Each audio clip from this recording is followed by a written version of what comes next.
पढ़ना शुरू करेंगे तो आज हम इस स्वर्गीय ज्ञान को पूरा करेंगे।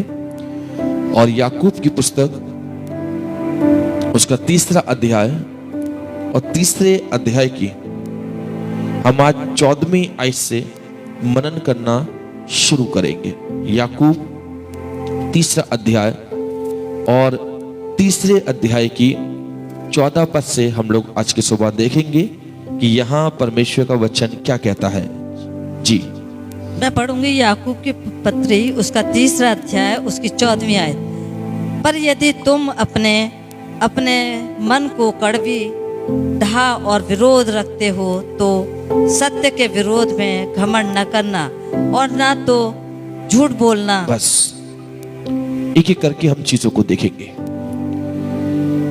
क्या कह रहा है वो?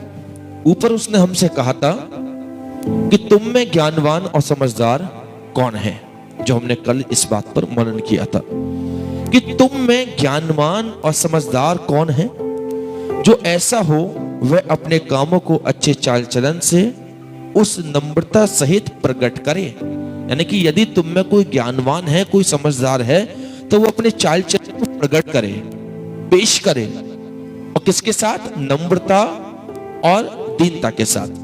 लेकिन आज हम इसकी गहराई में थोड़ा सा चलने का प्रयास करेंगे। यहां लिखा है कि पर यदि तुम अपने अपने मन में कड़वी डहा और विरोध रखते हो। क्या रखते हो? 2 चीजें। कड़वी ढा, कड़वी ढा का मतलब आप लोग जानते हैं? कितने लोग जानते हैं कि कड़वी ढा का मतलब क्या होता है? कड़वी ढा का मतलब, कड़वी ढा का मतलब होता है जलन, ईर्ष्या, कुड़न। ये 3 शब्द हैं जो कड़वी ढा को एक्सप्लेन करते हैं। कड़वी ढा, ईर्ष्या, जलन और कुड़न, इसका मतलब है कड़वी ढा। अब कड़वी ढा मनुष्य कहां रख रहा है? अपने मन में। आज अधिकतर लोग जो परमेश्वर के वचन को सुन रहे हैं, समझ रहे हैं, आज अपने आप को चेक करिएगा, अपने हृदय को चेक करिएगा। आपको पता है कि हमारे जीवन के अंदर हमारी प्रार्थनाएं क्यों नहीं सुनी जाती हैं?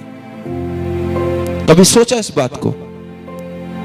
जो हम मांग रहे हैं वो हमें नहीं मिल पा रहा, जो पाने की इच्छा रख रहे हैं वो हम प्राप्त नहीं कर पा रहे।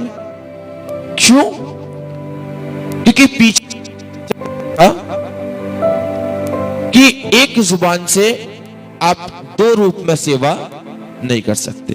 पहली चीज, आप खुद का धन्यवाद भी करें और आप धर्म की बातें भी बोलें, ऐसा हो नहीं सकता। अब आप प्रभु के साथ बैठे हैं, प्रभु की संगति में बैठे हैं, चर्च में बैठे हैं, भवन में बैठे हैं, प्रार्थना में बैठे हैं, मॉर्निंग डिवोशन में बैठे हैं, बैठे तो हैं, और खुदा की तरफ अपने दिमाग, अपने मन को भी लगा रहे हैं। लेकिन मन को लगा रहे हैं ना, वो मन शुद्ध और पवित्रता के साथ में नहीं है। उस मन के अंदर 2 चीजें यहां याकूब बता रहा है कि तुम्हारे मन में कड़वी ढा और विरोध रहता है। आप दूसरों के प्रति एक रोड़े काम कर रहे हैं। रोड़ा कैसे?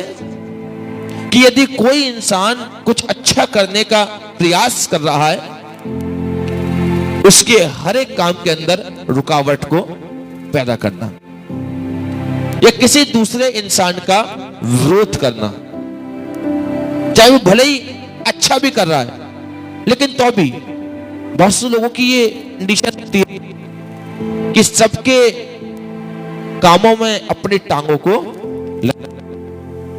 चाहे वो अच्छा करे या बुरा करे। समझिए बात को, चाहे वो अच्छा कर रहा है या बुरा कर रहा है, लेकिन हमें अपने पैरों को लगाना है। क्यों? क्योंकि उनमें कहीं ना कहीं उनके मन में जलन, कपट, ईर्ष्या और कुड़न है।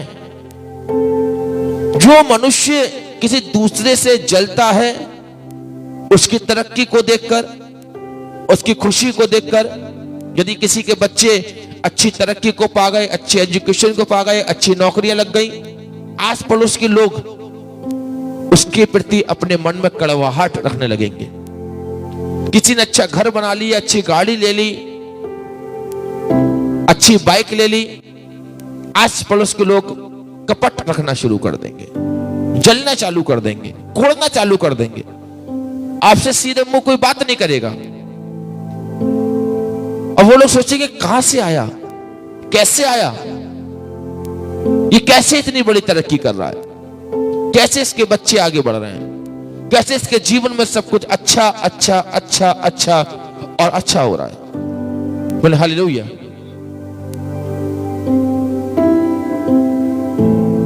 ये किस चीज को दर्शाती है? ये दर्शाती है मन में उस कड़वी ढा को जो आज तक और आज के इस वर्तमान समय में बहुत सारे मनुष्यों के अंदर पाई जाती है। और ये कड़वी ढा जिसके अंदर ईर्ष्या, जलन और कुड़न आती है, जो मनुष्य ईर्ष्या रखने वाला है, जलने वाला है, कुड़ने वाला है, मैं आपको बताना चाहता हूं वो कभी परमेश्वर के द्वारा आशीषित नहीं हो सकता। आपने एक चीज देखी है, जो बहुत ज्यादा इंसान गुस्सा करता है, चिड़चिड़ा रहता है, उसका शरीर बड़ा कमजोर रहता है। देखा इस बात को? कहते हैं ये गुस्सा बहुत करता है, ये बहुत जल्दी गर्म हो जाता है, बहुत जल्दी हाइपर हो जाता है, इसलिए ये अच्छी सेहत नहीं पकड़ रहा। क्यों? कहीं ना कहीं उसका गुस्सा, कहीं ना कहीं उसका हाइपर होना उसके लिए हानिकारक बन रहा है, उसकी सेहत के लिए हानिकारक बनना है। वो अच्छी सेहत को प्राप्त नहीं कर पा रहा। कारण एक ही है, और वो कारण इस बात को प्रदर्शित करता है कि ये गुस्सा करने वाला है, इसीलिए इसको अच्छी सेहत नहीं मिल रही है। सेम जो इंसान अपने मन के अंदर कड़वी ढा, कड़वी जड़, कुड़न, ईर्ष्या और एक दूसरे के प्रति मन में बहिर्भाव रखता है ना, वो कभी परमेश्वर के द्वारा पनप नहीं सकता। मैं आपको बताना चाहता हूं, वो कभी प्रभु के द्वारा आशीषित नहीं हो सकता, वो कभी प्रभु के द्वारा उन्नतियों को नहीं देख सकता। वो जितना उसको मिल रहा है ना, वो उसी दायरे में रहेगा, वो कभी उस दायरे से बढ़ नहीं सकता। जलन रखने वाला व्यक्ति, कुड़ने वाला व्यक्ति, ईर्ष्या रखने वाला व्यक्ति, हालेलुया। आप यदि प्रभु की आज सेवा कर रहे हैं, एक व्यक्ति, मैं आपको बताना चाहता हूं, हमारे ही कैंपस का व्यक्ति, एक 2-4 दिन पहले की बात, और मुझसे आके कहने लगा, मेरी गाड़ी को हाथ दिया एकदम से, मुझसे कहने लगा, तेरा साउंड सिस्टम की आवाज थोड़ा सा और तेज किया करो। मैं उसकी बात को समझा नहीं। मैंने कहा और तेज किया करो? मैंने कहा आवाज आती है कैंपस के अंदर, लोग सुनते हैं वचन कि नहीं? जब हम लोग सोते हैं ना तो हमारी नींद में डिस्टर्ब होता है। वो नेगेटिव बोल रहा, उल्टा, कि थोड़ी सी आवाज धीरे रहती है, और तेज किया करो ताकि हमें और हमारी नींद में खलल पड़े। मैंने कहा ठीक है। मैंने भी उसे उल्टा जवाब दिया। मैंने कहा ठीक है, कल से एक लाउड स्पीकर में अपने घर की चौखट पर लगाऊंगा ताकि प्रभु का वचन और ऊंचाई तक पहुंचे, और दूर तक पहुंचे, और प्रभु के वचन की आवाज और दूर दूर घरों में जाए। मैंने कहा इस कैंपस से छोड़कर अगले कैंपस में भी प्रभु के वचन की आवाज जाए। आजकल यदि आप कोई अच्छा काम कर रहे हैं ना, आपसे ढा करने वाले बहुत पैदा हो जाएंगे। यदि आप बुरा कर रहे होंगे, यदि कोई शराब पी के निकल रहा है ना गली में से, उस व्यक्ति ने कभी उसको नहीं टोका होगा, बेटा तू गलत कर रहा है। कोई यदि 2 बच्चे खड़े होके एक दूसरे को गाली बक रहे हैं ना, कभी उनको इस बात को नहीं समझाया होगा कि बेटा तू ये गलत काम कर रहा है, बेटा गाली बकना गलत है। लेकिन यदि कोई वचन का प्रचार कर रहा है, अपनी कलीसिया की उन्नति के लिए प्रार्थना मांग रहा है, एक दूसरे के लिए प्रार्थना कर रहा है, तो उसको जलन हो रही है, उसकी नींद में खलल पड़ रही है। आपको पता है ऐसा व्यक्ति कभी पनप नहीं सकता।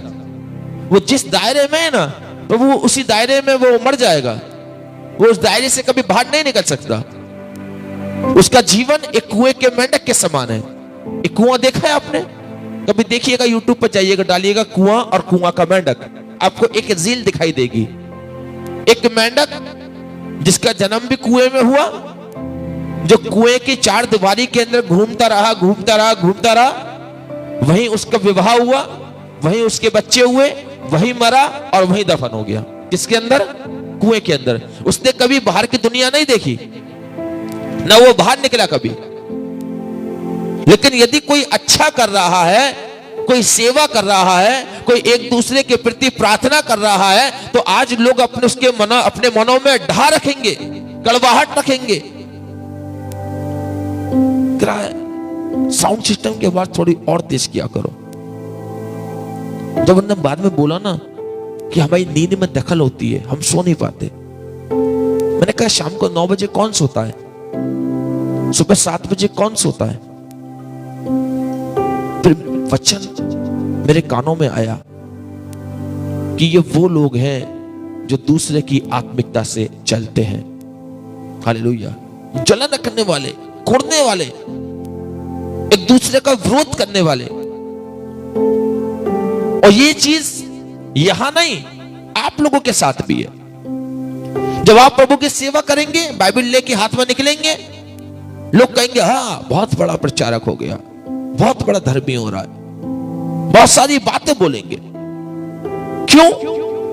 वो आपकी अच्छाई को देख के नहीं बोल रहे, वो कुड़ के बोल रहे हैं, जलन रख के बोल रहे हैं, ईर्ष्या और बैरभाव के साथ बोल रहे हैं।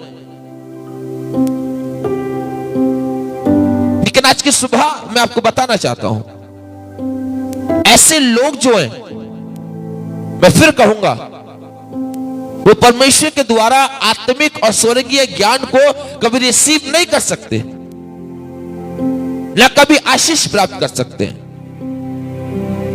वो कह रहा है इस बात को, यदि तुम अपने अपने मन में कड़वी ढा और विरोध रखते हो, तो सत्य के विरोध में घमंड ना करना। यदि तुम्हारे मन के अंदर कड़वी ढा है ना, जलन है, ईर्ष्या है, बैर भाव है, तो तुम इस बात को फिर मत देखना कि जो सत्य है ना वो तुम्हारा साथ देगा। सत्य कौन है? यीशु। मार्ग, सत्य और जीवन कौन है? यीशु है। यदि तुम अपने मन में कड़वी ढा रख रहे हो, जलन रख रहे हो, ईर्ष्या रख रहे हो, बैरभाव रख रहे हो, कपट रख रहे हो, पक्षपात का आत्मा रख रहे हो, मैं आपको बताना चाहता हूं आज की सुबह, वो सत्य आपसे बहुत दूर है। और जब तक सत्य आपके पास नहीं है, आपके घर में शांति नहीं है। सत्य आपके पास नहीं है, आपके घर में आशीष नहीं है। सत्य आपके पास नहीं है, आप चंगाई नहीं ले सकते। आशीष देने वाला कौन? वो सत्य। बरकत देने वाला कौन? वो सत्य। छुटकारा देने वाला कौन? वो सत्य। सत्य ही है जो आपको इस संसार की इस बड़ी भीड़ में चलाएगा। सत्य ही है जब सब लोग आपका साथ छोड़ जाएंगे, वो सत्य ही आपके हाथ को पकड़कर आपको अपने सीने से लगा के आपसे कहेगा मत डर। वो सत्य ही है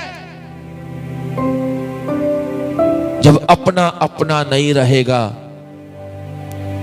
तब वो यीशु आपका अपना बनेगा। हालेलुया। वो सत्य ही है। और वो कह रहा है कि यदि तुम अपने मन में डहा, कड़वी, जड़ या विरोध रखते हो, तो सत्य के विरोध में घमंड ना करना। और फिर वो एक बात और कहता है, और ना तो झूठ बोलना। हालेलुया। याकूब इस बात के भी अगेंस्ट है। तुम्हारे शब्द हां के हां और ना के ना हो। तुम्हारे शब्द घुमा फिरा के झूठी बात गढ़ने वाले ना हो। यदि कुछ काम करना है तो यस, और नहीं करना तो नो, हां और ना, ये आपका जीवन होना चाहिए। लेकिन आज की सुबह क्या हम ऐसा करते हैं? बिल्कुल नहीं। हम मन में डाह भी रखते हैं, कड़वी जड़ भी रखते हैं, विरोध भी रखते हैं, और ये सारी चीजें कहां आ रही हैं? हमारे मन में। अब आप सोचिए, मैंने फिर कहूंगा, मैंने पहले भी इस बात का प्रचार किया था कि मन एक कटोरा है।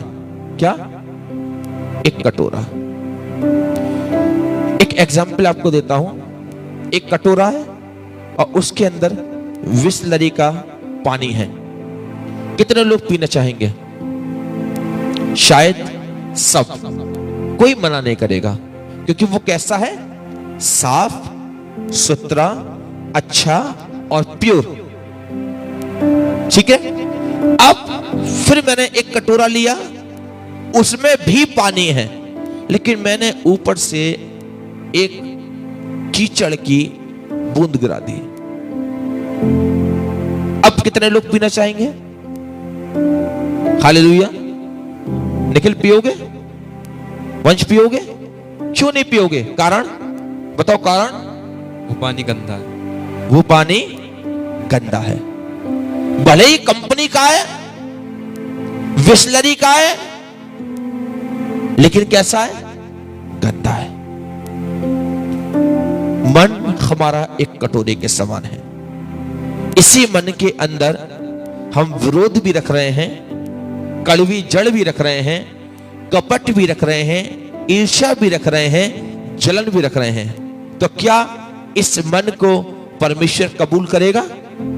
क्या आपने उस बिसलरी के पानी में जो कीचड़ की बूंद गिरी, क्या आपने उस जल को कबूल किया, एक्सेप्ट किया, पिया? नहीं। यही हमारा जीवन है।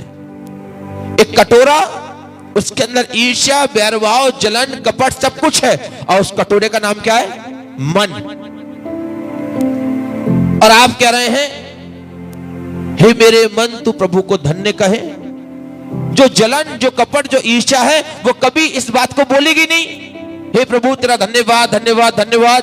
और यदि आप अपने मुंह से कितना भी बोल लीजिए, जब तक धन्यवाद हृदय से नहीं निकलेगा, वो कबूल नहीं होगा। समझ रहे बात को? जब तक हृदय से नहीं निकलेगा, एक्सेप्ट नहीं होगा, कबूल नहीं होगा। अब हृदय से निकले कैसे? क्योंकि हृदय के अंदर तो प्रभु का आत्मा है ही नहीं। हृदय के अंदर तो ईर्ष्या, जलन, कपट, बैरभाव भरा हुआ है, पक्षपात भरा हुआ है, दूसरे की तरक्की को देख के जलने का बीज भरा हुआ है। कोई अच्छा कर रहा है तो उसके प्रति अड़ंगा लगाने का बीज बोया हुआ है। जब आपके हृदय के अंदर परमेश्वर का आत्मा और उसकी सामर्थ्य का बीज ही नहीं है, तो आप उसके लिए धन्यवादी बन ही नहीं सकते। और जब धन्यवादी नहीं बनेंगे, तो आपके लिए आशीषों के दरवाजे नहीं खुलेंगे, क्योंकि धन्यवाद करने वाला मनुष्य परमेश्वर की महिमा को देखता है।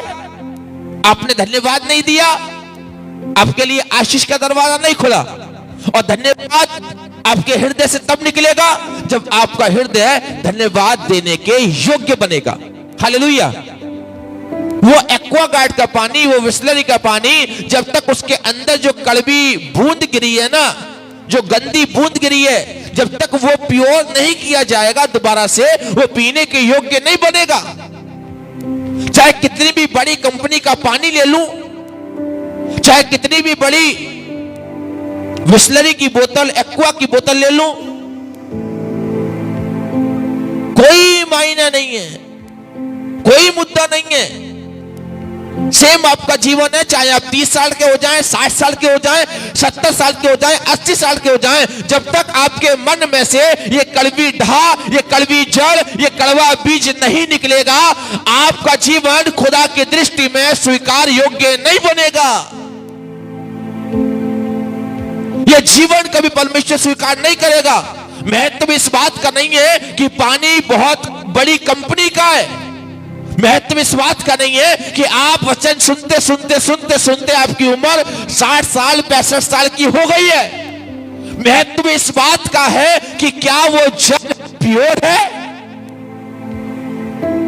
क्या वो जल शुद्ध है, महत्व इस बात का है कि वो जीवन जो 50 साल का है, 60 साल का है, 70 साल का है, क्या वो प्योर है?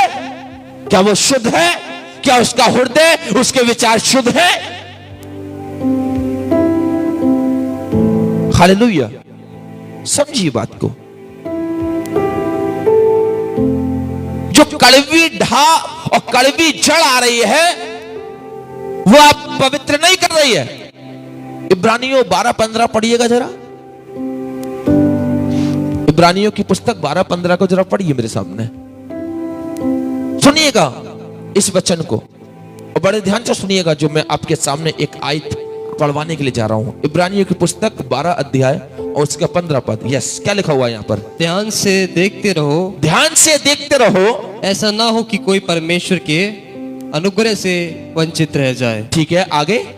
या कोई कड़वी जड़ फूट कर कष्ट दे और उसके द्वारा बहुत से लोग अशुद्ध हो जाएं। हालेलुया। कहीं ऐसा ना हो कि कोई कड़वी जड़ फूट कर तुम्हें कष्ट दे, तुम्हें दुख दे। समझ में आ रही है बात? ऐसा ना हो कि तुम्हारे हृदय में कोई कड़वी जड़ फूट निकले। ऐसा ना हो कि तुम्हारे मन में से कोई कड़वी जड़ निकल के आए, कोई ढा की जड़, जलन की जड़, ईर्ष्या वैरभाव की जड़, झूठ की जड़, व्यभिचार की जड़, अपने पड़ोसी से जलन रखने की जड़। कब ऐसा हो कि तुम्हारे अंदर से कोई जड़ फूट कर निकले और तुम्हें कष्ट दे। हालेलुया। अब जाहिर सी बात है कि जिसके अंदर से वो जड़ निकलेगी तो कष्ट भी तो उसी को मिलेगा। क्या इसमें ऐसा निकला है कि जड़ तेरे अंदर है और कष्ट इसको मिलेगा? नहीं। वो कह रहा है कहीं ऐसा ना हो कि कोई जड़ फूट कर निकले और तुझी को कष्ट दे, क्योंकि निकली किसके अंदर से? तेरे अंदर से।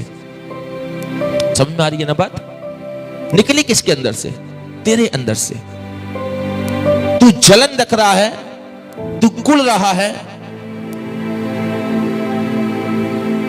तो वो चीजें कष्ट तुझी को देंगे। शायद हो सकता है कि एक दूसरे की चुगली करके आज इंसान को बड़ा आनंद मिल रहा है, लेकिन मैं आपको बताना चाहता हूं ये तो एक बीज है, लेकिन जब इसका पौधा बड़ा होगा, उसकी डालियां निकलेंगी, वो आपको कष्ट देंगी, वो आपको कष्ट देंगी। आज वो बीज आपने बोया है, 1 महीने बाद, 1.5 महीने बाद आप उसके कष्ट को देखेंगे। हालेलुया। आप उसके कष्ट को देखेंगे। आइए याकूब के अंदर लौट के, यदि तुम अपने अपने मन में कड़वी डहा और विरोध रखते हो और सत्य के विरोध में घमंड करना, तो झूठ ना बोलना। यह ज्ञान वो नहीं जो ऊपर से उतरता है, वरन संसारिक, शारीरिक और शैतानी है। क्या कह रहा है वो? ये ज्ञान वो नहीं। कौन सा ज्ञान? ये ज्ञान। ये ज्ञान कैसा नहीं है? ये ज्ञान वो नहीं जो संसारिक, शारीरिक और शैतानी है। इस ज्ञान के अंदर आपको आत्मिकता मिलेगी। इस वचन के ज्ञान के अंदर आपको ढा करना नहीं सिखाया जाएगा, आपको सिखाया जाएगा सत्य पे चलना। यीशु ने क्या प्रचार किया? मन फिराओ क्योंकि स्वर्ग का राज्य निकट आया है। यीशु ने क्या प्रचार किया? कि वचन की सबसे बड़ी आज्ञा यह है कि तू अपने पड़ोसी से अपने समान प्यार कर। यीशु ने क्या प्रचार किया? यीशु ने यह प्रचार किया कि जो कोई प्रभु के पास आए और यदि वो अपने भाई के प्रति मन में कड़वी डहा, कड़वी जड़ या बैर रखता है, तो मेरी वेदी के पास आने से पहले उसको दूर निकाल के आए। यीशु ने क्या प्रचार किया? कि दोष मत लगाओ कि तुम पर भी दोष ना लगाया जाए। यीशु ने क्या प्रचार किया? कि यदि तू मुझ पर विश्वास करेगी तो मेरी महिमा को देखेगी। कहीं पर भी यीशु ने कोई ढा या किसी के ऐसा वचन का प्रचार किया जो संसारिक हो? नहीं। तभी तो वो कह रहा है कि ये ज्ञान वो नहीं जो ऊपर से उतरता है, वरन संसारिक, शारीरिक और शैतानी है। क्योंकि जहां ढा और विरोध होता है, अब सुनिए बात को, क्या कह रहा है वो, क्योंकि जहां ढा और विरोध होता है वहां बखेड़ा और हर प्रकार का दुष्कर्म भी होता है। क्या कह रहा है वो, जहां ढा और विरोध होता है। अब सुनिए, ऊपर हमने पढ़ा था विरोध कहां पाया जा रहा था, विरोध कहां पाया जाता, अभी पढ़ा है ना, तुम्हारे मन में। जोड़िए इसको ऊपर वाली आयत से, क्योंकि जहां ढा और विरोध होता है वहां बखेड़ा और हर प्रकार का दुष्कर्म होता है। अब ढा कहां पाया जा रहा है, 14वीं आयत को पढ़िए, पर यदि तुम अपने अपने मन में कड़वी ढा और विरोध रखते हो, तो ढा और विरोध कहां पाया जा रहा है, मन में।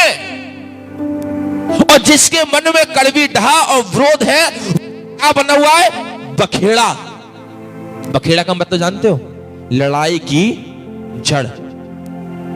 बखेड़ा लड़ाइयों की जड़, लड़ाइयों का अड्डा। आज आपने बहुत से घर ऐसे देखे होंगे, बहुत से परिवार ऐसे देखे होंगे जहां से केवल हमेशा लड़ाइयों की आवाज निकलेगी। वहां खुशी की आवाज नहीं निकलेगी, वहां आनंद की आवाज नहीं निकलेगी, वहां से प्रभु के वचन का प्रचार की आवाज नहीं निकलेगी, वहां खुशी आपको नहीं दिखाई देंगी। वहां केवल आपको बखेड़ा बखेड़ा बखेड़ा, छोटी छोटी बातों पर लड़ाई, बड़ी बड़ी बातों पर लड़ाई। उसने ऐसा कर दिया तो लड़ाई, उसने वैसा कर दिया तो लड़ाई, लेट आए तो लड़ाई, जल्दी उठ गए तो लड़ाई, झाड़ू नहीं लगी तो लड़ाई, पोछने लगा तो लड़ाई। कारण, क्योंकि वहां के लोगों के मन में क्या है, नहीं, कड़वी ढा और विरोध। जहां जिस परिवार में, जिस मन में कड़वी ढा और विरोध है, वहां केवल बखेड़ा ही होगा,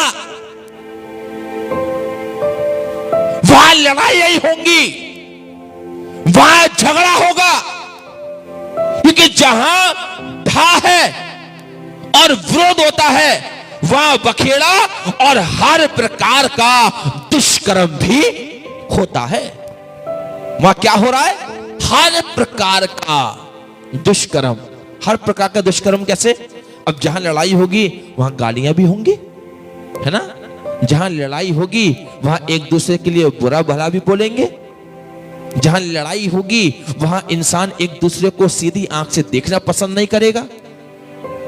तो सारे के सारे जो काम हो रहे हैं वो किसके विरुद्ध हो रहे हैं, वचन के विरुद्ध। अब जहां ये सारे काम वचन के विरोध हो रहे हैं, तो आप मुझे बताइए, क्या वहां वचन की आशीष आएंगी? कभी नहीं, कभी नहीं। भले ही आपके पास बहुत सारा धन हो सकता है, लेकिन आप आत्मिक शांति कभी प्राप्त नहीं कर सकते। Praise the Lord. धन संसारिक है और आत्मिक शांति आत्मिक है। Praise the Lord. शांति आत्मिक है, लिखा हुआ है वचन के अंदर कि शांति भी उसी को मिलती है जो शांति देने वाले पर विश्वास करता है। बोले हालेलुया। लेकिन शांति वहां नहीं आती जहां डहा, विरोध और कपट है। जहां लोगों के मनों में डहा पाई जाएगी, विरोध पाया जाएगा, कपट पाया जाएगा, मैं आपको बताना चाहता हूं कभी शांति वास नहीं कर सकती। अब बहुत से परिवार देखिएगा, आस पड़ोस के लोग कहते हैं यार इस घर में तो कभी शांति बनी नहीं रहती, आए दिन लड़ाई, आए दिन झगड़े, आए दिन कभी कोई चिल्ला रहा है, कभी कोई चिल्ला रहा है। भाई इस घर में शांति है ही नहीं। क्यों नहीं है शांति? क्योंकि शांति के देने वाले के विरुद्ध आप काम कर रहे हो। ये जो मन का कटोरा जिसमें डहा, ईर्ष्या और बैर भाव आप रखकर घूम रहे हो एक दूसरे के प्रति, लेकिन उसमें होना क्या चाहिए था? तुम्हारी देह, तुम्हारा मन पवित्र आत्मा का मंदिर है। वहां यीशु होना चाहिए था। उस के कटोरे में यीशु होना चाहिए था। उस मन के कटोरे में यीशु का वचन होना चाहिए था। उस मन के कटोरे में तो ऐसी बातें होनी चाहिए थी, यदि कोई तेरे एक गाल पे चाटा मारे तो दूसरा भी उसके आगे फेर देना। ऐसी बातें होनी चाहिए थी। ऐसी बात नहीं होनी चाहिए थी कि आज झाड़ू नहीं लगी तो घर में कलेश हो गया। ऐसी बात नहीं होनी चाहिए थी यदि कोई गेट पे जल्दी तेज तेज बजा दिया तो वहां लड़ाई झगड़े हुए। हालेलुया। वो कह रहा है इस बात को, वो कह रहा है जहां ढा और विरोध होता है वह बखेड़ा और हर प्रकार का दुष्कर्म भी होता है। लेकिन अब सुनिए, ये तो बात रही उनकी जिनके मनों में ढा और कपट पाया जाता है। तो उनके घरों में क्या होगी? लड़ाई झगड़ा ईर्ष्या बैरभाव और शांति नहीं पाई जाएगी। लेकिन जहां प्रभु का आत्मा पाया जाता है, अब मैं आपको वो दिखाऊंगा। पढ़िए एक व्यक्ति माइक पर 17वें पद से पढ़ना शुरू करो। पर जो ज्ञान ऊपर से आता है, पर जो ज्ञान कहां से आ रहा है? ऊपर से। ऊपर कौन बैठा है स्वर्ग में? यीशु। जो बातें जो ज्ञान यीशु की तरफ से आ रहा है वह पहले तो पवित्र होता है। पहले कैसे होता है? पवित्र। हालेलुया। अब सुनिए बात को, जब ज्ञान पवित्र है तो क्या वो किसी अपवित्र इंसान के मन में आ जाएगा? हालेलुया।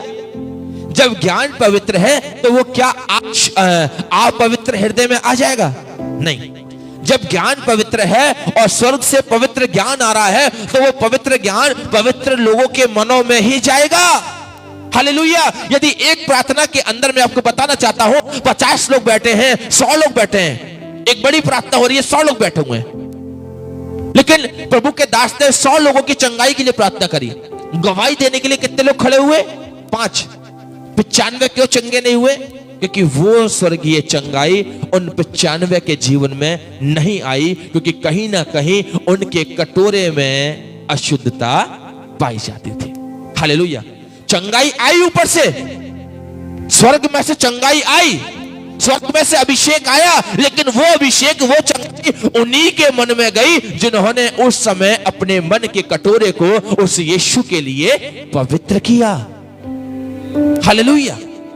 अब जितनों ने उसको पवित्र किया, लिखा हुआ है कि पर जो ज्ञान ऊपर से आता है वो पहले तो पवित्र होता है, फिर मिलनसार। फिर कैसा है? मिलनसार। मिलनसार। यानी कि वचन आपको ढा करना नहीं सिखाता, वचन आपको बैर रखना नहीं सिखाता, वचन आपको मिलना सिखाता है। Praise the Lord. वचन तो मन की कड़वाहट को दूर करना सिखाता है, वचन तो एक दूसरे उसके पापों को क्षमा करना सिखाता है। हालेलुया। वचन सिखाता है मेरे भाइयों और मेरी बहनों कि यदि तुम में से किसी ने किसी के विरुद्ध पाप भी किया है उसे क्षमा करो। पहला कलमा क्या है? पहला कलमा बताओ, पहला कलमा बताओ। हे पिता इन्हें क्षमा कर, क्योंकि ये नहीं जानते कि ये क्या कर रहे हैं। सिखा रहा है यीशु क्षमा, मिलनसार, मिलना।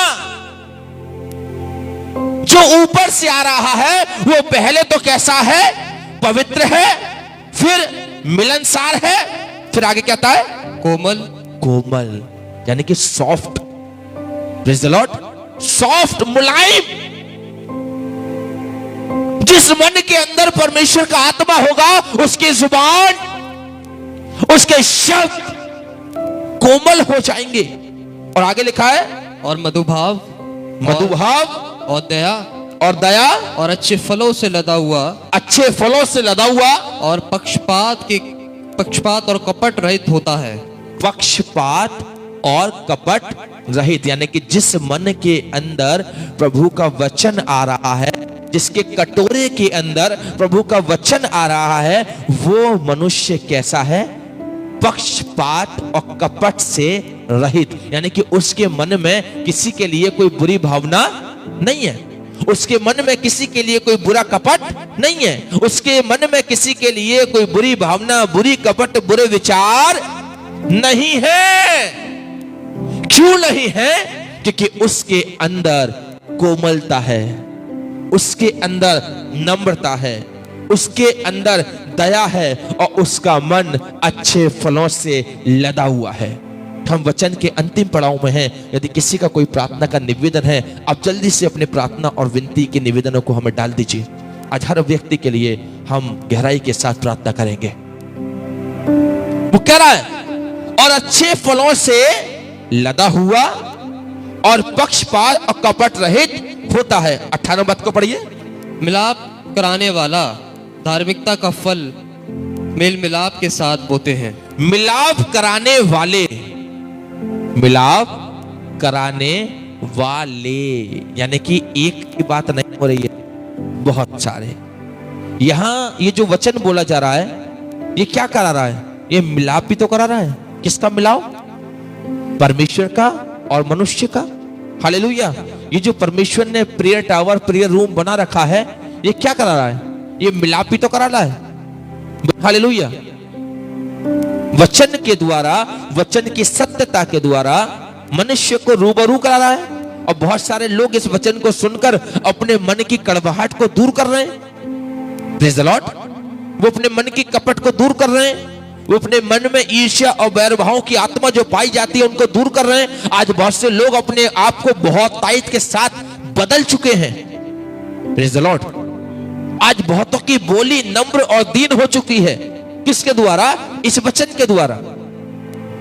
हालेलुया।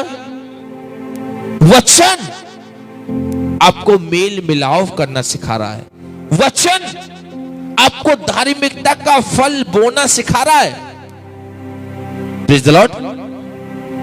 मेरे सामने, मैं सच बताऊंगा आपको, मेरे सामने यदि किसी की लड़ाई होती है ना, मैं देखता रहूंगा, देखता रहूंगा, देखता रहूंगा। अब मुझे लगेगा कि हाँ, ये बहुत ज्यादा बढ़ रही है। मैं जाऊंगा, दोनों पक्षों को समझाता हूं, भैया तू अपने घर जा और तू अपने घर जा। 2 मिनट के अंदर लड़ाइयां खत्म। 50 लोग खड़े होते हैं, वो देखेंगे और देखते रहेंगे, आनंद लेंगे। वो सोचेंगे और बड़े और बड़े और बड़े और बड़े। लेकिन जहां परमेश्वर के लोग होंगे, वो मेल मिलाप करना सिखाएंगे। Praise the Lord. मेल मिलाप करना। प्रभु के लोग हमेशा इस बात का ध्यान रखेंगे कि कहीं पर भी कड़वी जड़ और लड़ाई झगड़े का आत्मा नहीं पाया जाए। बोले हालेलुया। प्रभु ने हमको मेल मिलाप करना सिखाया है। प्रभु ने हमको मेल मिलाप का बीज दिया है, वचन दिया है। इसीलिए आज की सुबह मैं आपको बताना चाहता हूं, जो मनुष्य परमेश्वर के वचन को एक्सेप्ट करता है, वो बहुत सारी कड़वी जड़ों से बचता है और मेल मिलाप के साथ उस नम्रता में आगे बढ़ता चला जाता है, उस कोमलता में आगे बढ़ता चला जाता है जो स्वर्ग में से आती है और पवित्र है।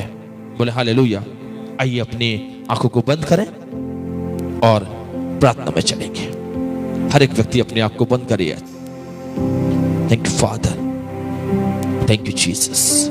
We worship Lord, we worship Lord, we worship Lord, we worship Lord, we worship Lord, we worship Lord, we worship Lord, we worship Lord in the name of Jesus, in the name of Jesus, in the name of Jesus, in the name of Jesus। आइए प्रार्थना करें। आसमान और जमीन के खाली को मालिक की फिर से खुदा यीशु मसीह, राजाओं के राजा, प्रभुओं के प्रभु, मैं आपका बड़ा शुक्रगुजार हूँ पिता, आज के दिन के लिए और आज की सुबह के लिए पिता, जो खुदा यीशु मसीह तूने हमारे जीवन में दिखाया। मैं तेरा धन्यवाद करता हूँ पिता। प्रार्थना करते हैं खुदावन से